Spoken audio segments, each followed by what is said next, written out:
Sir இப்ப எங்களுக்கு வந்து பெரிய டிமாண்ட் என்னன்னா சார், அவங்க வந்து இந்த 3 பேருக்கும் ஆட்கள் அனுப்பியே ஆகணும். அது இல்லாம இந்த பொருளுக்கு நாங்களே வைக்கணும் ஆட்கள், அட்லீஸ்ட் ஒரு 4 பேர் அவங்க வைக்கிற மாதிரி நம்ம பண்ணிக்கணும்.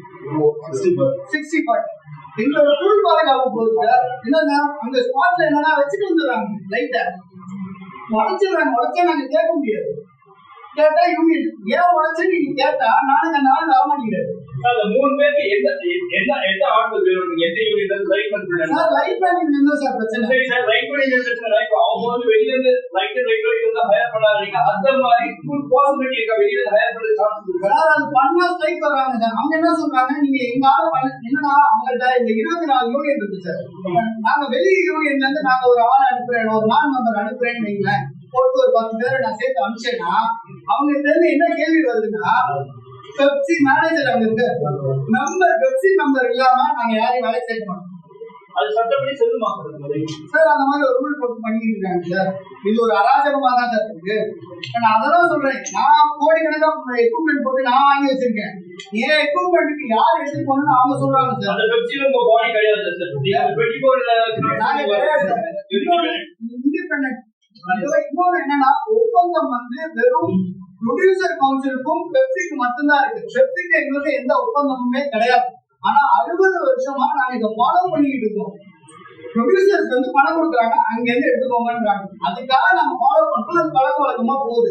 பட் இன்னைக்கு இருக்கிற டைம்ல டிஜிட்டல் ஆரம்பிச்சு சார், யார் வேணாலும் எங்க வேணாலும் எடுக்கலாம். ஆனா அவங்க வந்து இத்தனை பேரை வச்சு எடுங்கன்னு எங்களை கம்பேர் பண்றாங்க. அதாவது இப்போ ஒண்ணு சார், நான் ஒரு யூனிட் அனுப்புறேன். அனுப்பும் போது என்ன பண்றாரு கேமராமேன், என்ன சொல்றாரு, உங்க லைன்மேன் எல்லாம் சரியில்லைப்பா, வந்து போன நோண்டிட்டு இருக்காங்க, இது பண்ணிட்டு இருக்காங்க. சார் அதையே எங்கள்கிட்ட சொல்றீங்க?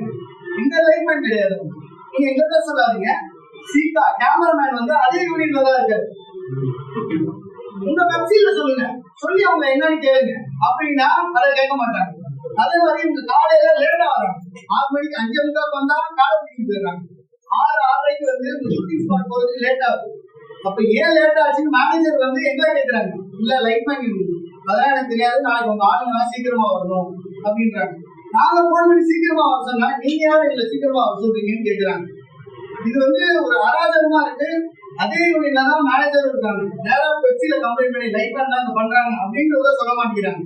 இந்த யூனிட் ஓனர்கிட்ட தான் வந்து சண்டையா வராங்க. கேமராமேன் கேட்டா கிட்ட தான் வராங்க. ஒன்று பொருள் சரியில்லைன்றாங்க, அதை கரெக்ட் பண்ணி நாங்க கொடுத்தா லைன்மேன் சரியில்லைன்றாங்க. இப்படியே பேசிக்கிட்டு இருந்தா நாங்க எங்க பண்றது?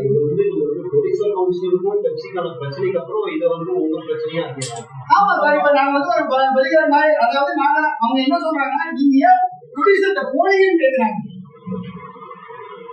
அவங்க என்னன்னா ஃபுல் கண்ட்ரோல் இருக்கணும். சும்மா இது என்னோட தனிப்பட்ட கருத்து சார், இந்த அசோசியேஷன் கருத்து கிடையாது. நான் இதை ஃபாலோ பண்ணிட்டு வரேன், அதனால சொல்றேன். எனக்கு தெரிஞ்சு செல்லுமணி சார் வந்து காட் ஆஃப் சினிமா, இந்த தமிழ்நாட்டின் ஒரு சினிமாவின் கடவுள் அவர்தான் இதுல நினைக்கிறாருன்னு நான் நினைக்கிறேன். ஏன்னு சொன்னா அவர் வந்து மறைமுகமா தான் எல்லாத்தையும் பண்றாரு. என்னன்னு லைட் பண்ணி ஏன் சார் நான் லைட் பண்ண கேட்கல சார். அவன் என்ன சொல்றான், எதுனாலும் பெப்சில பேசுறான். எனக்கு அவனுக்கு நான் தான் வேலை தரேன். பெப்சி சொல்லிதான் செய்யறேன்னு அதை சொல்றான். அவங்க தான் சொல்றாங்க. இதுக்கு மேல நான் என்ன பண்றதுன்னு எங்களுக்கு தெரியல. இது எப்படின்னா மொத்தமா இப்ப எங்க மேல கார்னர் பண்றாங்க. நாங்க என்னமோ பண்ண மாட்டோம். எங்களுக்கு வந்து டிராக்டர் ஒரு ஸ்ட்ரைக் அனௌன்ஸ் பண்ணணும்னு பல விதமா யோசிக்குது. ஏன்னு சொன்னா ஒரு படத்துக்கு நாங்க தான் வந்து எல்லாம் கொடுக்குறோம், படம் ஷூட்டிங் போது எல்லாமே நடக்குது. ஆனா கடைசியில பேமெண்ட் வரும்போது எங்களுக்கு நாங்க ப்ரொடியூசர்ஸ்க்கு நிறைய டிஸ்கவுண்ட் பண்ணி தான் படமே ரிலீஸ் ஆகுது. நான் வந்து அதை பத்தி இல்ல, அது எங்களோட பிசினஸ். நாங்க கேட்கிறோம், அவங்க கேட்கறாங்க, நாங்க கொடுக்குறோம்னு சொல்லிட்டு போயிடும். சில படத்துக்கு இன்னும் பணம் வராம கூட இருக்கு. ஒரு கம்பெனில பணம் பயனும் கேட்டதுக்கு யூனிட்ட மாத்திருக்காங்க. நீங்க ஏன் எங்களுக்கு பணம் கொடுக்கலான்னு கேட்டதுக்கு யூனிட்ட மாத்திருக்காங்க. சோ இந்த பிரச்சனையெல்லாம் இருக்கு. இதெல்லாம் மீறி நாங்க எல்லாத்துக்கும் போட்டு எல்லாம் பண்ணி இந்த ஒரு விஷயமா கொண்டு போகும்போது இது வந்து பெரிய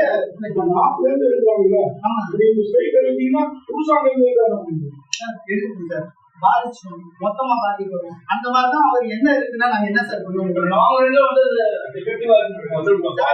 பண்ண முடியுமா? எங்களோட அதிக வேலை சார், எங்களோட அதிக வேலை இருந்தாலும் அந்த நடக்குதுன்னா இங்க என்ன நடக்குதுன்னு எங்களுக்கு தெரியல சார். என்ன கை மாறுது, என்ன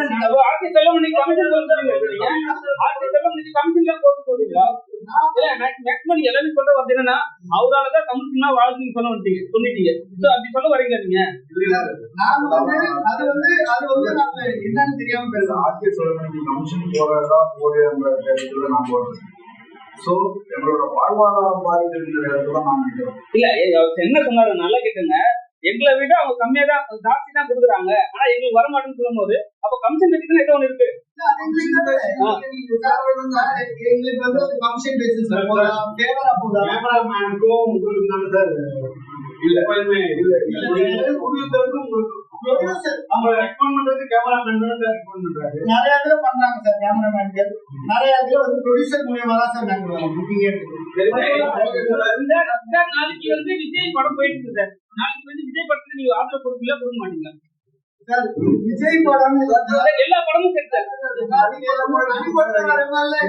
சரிங்க சார் எல்லா படமும் கேட்கறேன் சார். இந்த படத்துக்கும் எங்க அவுட்டோர் யூனிட் சார்பாக படம், சீரியல், ஆட், வெப் சீரிஸ் எதுக்குமே இங்க நடக்கிற சென்னையில நடக்கிற ஷூட்டிங்க்கு நாங்கள் அவ்வளவுதான் விஷயம். உங்களுக்கு பெரும்பாலும் அவுட்ஸ்டாண்டிங் இருக்குல்ல சார்? ஆமா கண்டிப்பா. இப்ப நாளைக்கு போகணும்னா உங்களுக்கு அது செலக்ட் ஆகிறதுக்கான சான்சஸ் இருக்காது. ஏன்னா உங்களுக்கு பெரிய ஒரு நஷ்டம் ஏற்படுறதுக்கான வாய்ப்பு இருக்கும். சந்தோஷம் சார் நீங்க கேட்டது. இப்ப இல்ல பல வருஷமா இருக்கு. அதை நாங்க கொஞ்சம் கொஞ்சமா தான் வாங்கிட்டு இருக்கோம். நிறுத்திட்டா வாய்ப்பு இருக்கு சார். நல்லது நிறுத்திட்டா இது அவங்க எங்களுக்கு புரிஞ்சுக்குவாங்கன்ற நம்பிக்கையில நாங்களும் பணம் போட்டுருக்கோம் சார். அதனால எங்களுக்கும் அந்த புரிஞ்சுக்குவாங்கன்ற ஒரு நம்பிக்கையில அவங்க எங்களுக்கு ஒரு தாய் மாதிரி அவங்க புரிஞ்சுக்குவாங்கன்ற நம்பிக்கையில தான் சார் நாங்க